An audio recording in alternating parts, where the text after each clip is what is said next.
Welcome back. India's main opposition party is accusing Prime Minister Narendra Modi of using hate speech after he called Muslims, quote, infiltrators. It was some of his most incendiary rhetoric about the minority faith and came days after the country began its weeks-long general election.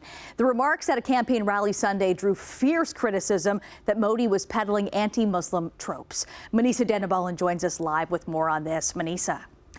Hey, Nicole, this comes as a U.S. rights report found evidence of attacks on minorities, journalists, and opposing voices in India's Manipur state and in the rest of the country.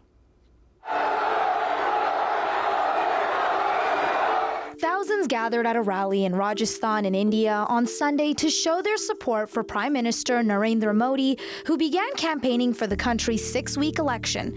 India's nearly 969 million eligible voters began casting their ballots on Friday, but Modi is now under fire for his comments at Sunday's rally.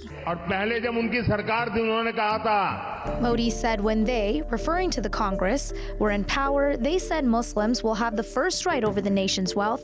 This means they will collect people's wealth and distribute it to whom? To those who have more children, to the infiltrators. The comments drew sharp criticism from one of the opposition's main leaders. I'm sorry, this is a very disgraceful speech made by the Prime Minister. The Congress party filed a complaint today with the Election Commission of India.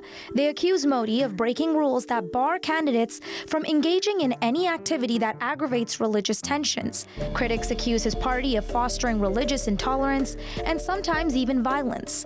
The party denies the accusation and says its policies benefit all Indians. Modi and his ruling Bharatiya Janata Party, BJP, who have been in power since 2014, are seeking a rare third consecutive term. Essentially, it's had two main projects.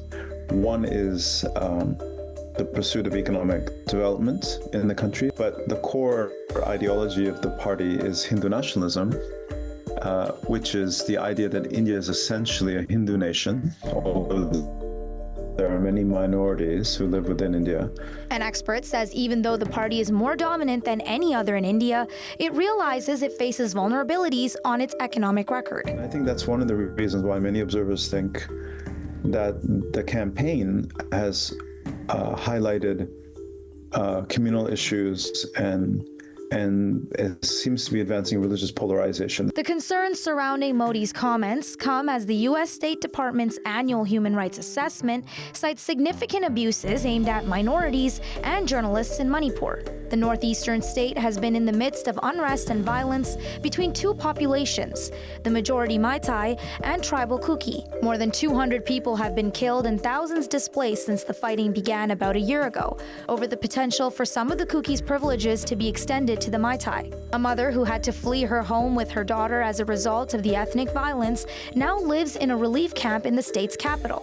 She's one of many Manipur residents who feel ignored by Modi and his party, who haven't visited the state in almost a year. The government of Manipur is not thinking for us till now. According to reports, the abuses weren't just noted in Manipur, but also throughout the rest of the country, where the government allegedly pressured or harassed media outlets critical of the government in a number of situations. Discrimination, including calls for violence and the spread of misinformation, was also noted. As mentioned, the election will last 6 weeks in India, and the results are expected to come out on June 4th. According to reports and surveys, Modi and his Hindu nationalist BJP are expected to win, but we'll have to wait and see how many seats the party gets.